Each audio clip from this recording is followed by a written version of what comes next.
Get ready for a bombshell that's shaking up global politics. U.S. President Donald Trump has just declared that he's set to meet Russian President Vladimir Putin again in Hungary, following what he describes as a very productive phone conversation that marked great progress on the Ukraine issue. This announcement comes at a pivotal moment, sparking debates on whether diplomacy can finally cool things down in Eastern Europe. But here's where it gets controversial. Could this pave the way for peace, or is it just another high-stakes gamble in an already volatile situation?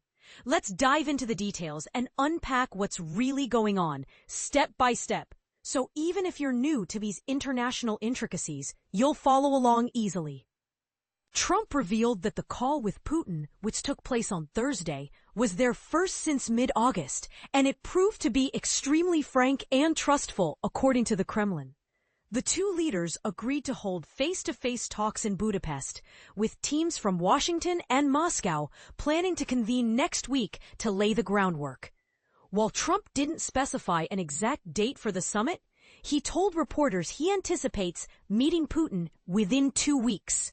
This development unfolds just as Ukrainian President Volodymyr Zelensky is scheduled to arrive in the U.S. for talks at the White House the very next day, Friday, raising eyebrows about timing and priorities.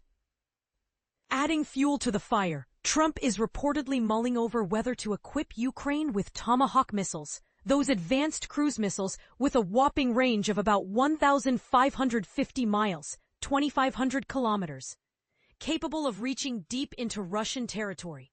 Zelensky, upon touching down in the U.S., pointed out that Moscow seems to be rushing to resume dialogue as soon as it hears about Tomahawks, hinting at a potential link between military aid and Russia's eagerness for talks.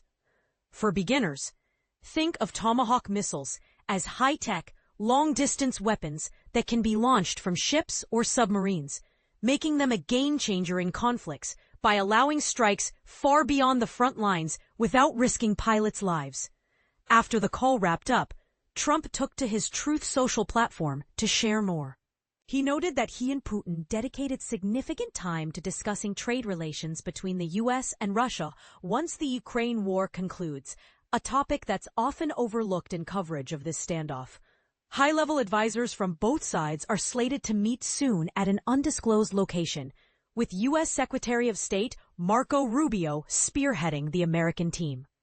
Trump also vowed to brief Zelensky on these discussions during their meeting, stating, "I believe great progress was made with today's telephone conversation." When pressed by reporters about the Tomahawk missiles post-call, Trump expressed hesitation, saying, "We can't deplete the U.S. stockpile, as we need them too, so I don't know what we can do about that." This response has fueled speculation about whether Trump's diplomatic overtures might soften his stance on arming Ukraine, a move Zelensky has been advocating for strongly. Ukraine's ambassador to the U.S., Olga Stefanishina, didn't hold back in her critique.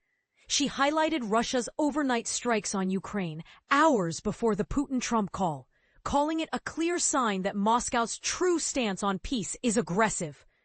In a statement to CBS, a BBC partner, she emphasized, "These assaults show that Moscow's strategy is one of terror and exhaustion. The only effective response is pressure, through tougher sanctions, reinforced air defense, and the supply of long-range capabilities." It's a stark reminder that while talks are happening, the war's realities persist on the ground. Meanwhile, Hungarian Prime Minister Viktor Orbán hailed the planned Budapest meeting as great news for the peace-loving people of the world. He expanded on this in a post on X, formerly Twitter, urging, "Peace requires patience, strength, and humility. Europe must shift its stance. Instead of arrogance and fanning the flames of endless war, we need negotiations with Russia. Only dialogue can bring peace to our continent."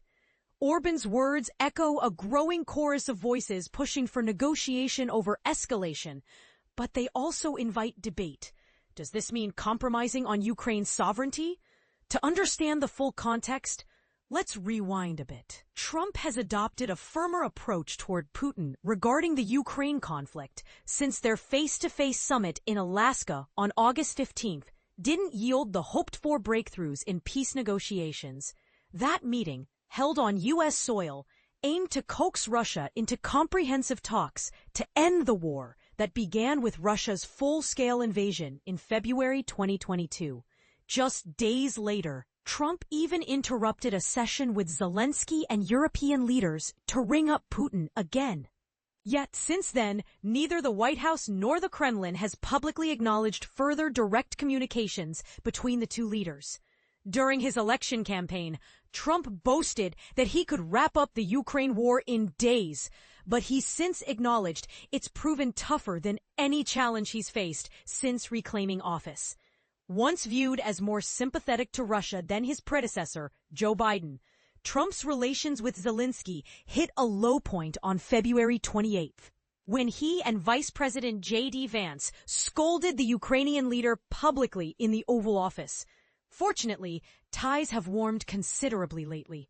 In September, Trump signaled a major pivot, declaring that he believes Kyiv can reclaim all of Ukraine back in its original form.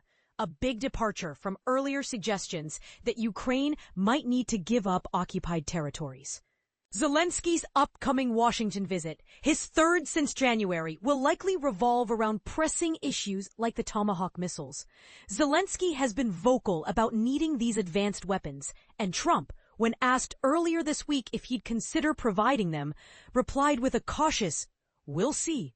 I may." Back in late July, Trump issued a short deadline for Putin to agree to a ceasefire or face severe sanctions, including measures targeting nations still trading with Russia.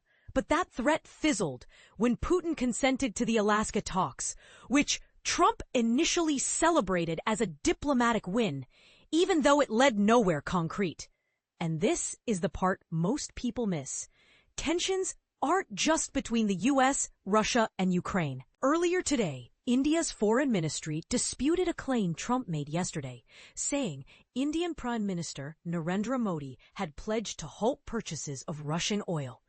An Indian spokesperson clarified they were not aware of any conversation between the two leaders on that topic, despite Trump's assertion that Modi assured him the buying would stop within a short period of time. This highlights broader efforts by the U.S. to ramp up economic pressure on Russia by urging countries like India, China, and NATO allies to cut ties with Russian energy. Zelensky has repeatedly joined these calls, stressing that isolating Russia's economy is key to forcing change. So what do you think? Is Trump's renewed outreach to Putin a bold step toward ending this grueling conflict? Or does it risk undermining Ukraine's defenses by prioritizing talks over arms? Could pushing for negotiations, as Orban suggests, lead to a fair peace, or might it embolden aggression? Share your thoughts in the comments. Do you agree that sanctions and long-range weapons are the way forward? Or should diplomacy take center stage? Let's discuss. Your perspective could spark some real debate.